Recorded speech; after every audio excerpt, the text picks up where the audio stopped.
ಮೊದಲು ಈ ವಿಡಿಯೋ ನೋಡ್ಕೊಂಡು ಬನ್ನಿ. डू यू थिंक कि हमारे पास मार्क जकरबर्ग या इलॉन मस्क से कम टैलेंट है? उनसे कहीं ज्यादा टैलेंट है हमारे अंदर. तो प्रॉब्लम क्या है? प्रॉब्लम इकोसिस्टम की है भाई. हमारे यहाँ अगर कोई 10th क्लास में बच्चा बोल दे कि पापा मैं बोर्ड एग्जाम नहीं दूंगा, मैं एक ऐप बना रहा हूँ, तो भैया फिर चप्पल निकल आएगी. ऐप का बनाओगे तुम, है मोबाइल क्या यूज करोगे? चलो पढ़ाई करो. और आप उधर देखो, यूएस का कल्चर देखो, अमेरिका का कल्चर देखो, तो उधर ये कल्चर है भाई. मार्क जकरबर्ग ने अपना पहला सोशल मीडिया जो ऐप बनाया था वो अपने क्लास 10th में बना लिया.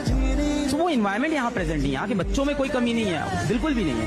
पूरा जो ओवरऑल एजुकेशन सिस्टम है उसके अंदर बहुत सारे चेंजेस की जरूरत है. ಇವ್ರು ಹೇಳ್ತಾ ಇರೋದು ಕರೆಕ್ಟ್, ಬಟ್ ಇನ್ನೊಂದು ಸತ್ಯ ಇದೆ. ನಿಮ್ ಫ್ಯಾಮಿಲಿಯಲ್ಲಿ ನೀವು ಮಾತ್ರ ಒಬ್ರು ಆ ತರ ಇದ್ದೀರಾ ಅಂದ್ರೆ ಕಾಂಟೆಂಟ್ ಕ್ರಿಯೇಷನ್ ಅಲ್ಲಿ ಬರ್ಬೇಕು ಅಂತ ಅನ್ಕೊಂಡಿದೀರಾ, ಜಾಸ್ತಿ ವಧೆ ಆಗಿರ್ಬೋದು, ಬೈಗಳಾಗಿರ್ಬೋದು, ಅಡೆತಡೆ ಆಗಿರ್ಬೋದು ನಿಮ್ಗೆ ಬರುತ್ತೆ. ಯಾಕಂದ್ರೆ ಅವ್ರು ಕರೆಕ್ಟ್ ಆಗಿ ಸೋಷಿಯಲ್ ಮೀಡಿಯಾ ಪವರ್ ನ ಅರ್ಥನೇ ಮಾಡ್ಕೊಳಲ್ಲ. ಸೊ ಅವ್ರು ಯಾವತ್ತು ಕಂಟೆಂಟೇ ಮಾಡಿರಲ್ಲ. ಅದಕ್ಕೆ ನಾವ್ ಯಾವಾಗ ಕ್ಯಾಮ್ರಾ ಆನ್ ಮಾಡ್ತೀವಿ ಆವಾಗ ಇದನ್ನೆಲ್ಲ ಮಾಡ್ಬೇಡ ಅಂತ ಹೇಳ್ತಾರೆ. ಆದ್ರೆ ಒಂದ್ ಮಾತ್ ನೆನ್ಪಿಟ್ಕೊಳ್ಳಿ, ಒಂದಲ್ಲ ಒಂದ್ ದಿವಸ ಅದೇ ಜನ ನಮ್ಮನ್ನ ಅಪ್ರಿಶಿಯೇಟ್ ಮಾಡ್ತಾರೆ. ಸೋಷಿಯಲ್ ಮೀಡಿಯಾ ಒಂದೇ ಅಂತಲ್ಲ, ಯಾವುದೇ ಕೆಲಸ ಆಗ್ಲಿ ಲೈಫ್ ಚೇಂಜ್ ಮಾಡುತ್ತೆ. ಆದ್ರೆ ಯಾರ್ದೋ ಮಾತ್ ಕೇಳಿ ಮಧ್ಯದಲ್ಲೇ ನಿಂತ್ಕೊಳ್ಬಾರ್ದು. ಸೊ ಬಹಳಷ್ಟು ಜನ ಮನೆಯವ್ರು ಬೈತಾ ಇದಾರೆ, ಹೊಡಿತಾ ಇದಾರೆ, ಜನ ಆಡ್ಕೊಂತಿದ್ದಾರೆ ಅಂತ ಅರ್ಧಕ್ಕೆ ನಿಲ್ಲಿಸ್ತಾರೆ. ಆಮೇಲೆ ರಿಗ್ರೆಟ್ ಮಾಡ್ಕೊಂತಾರೆ, ನಾನ್ ಶುರು ಮಾಡ್ಬೇಕಿತ್ತು ಅಂತ.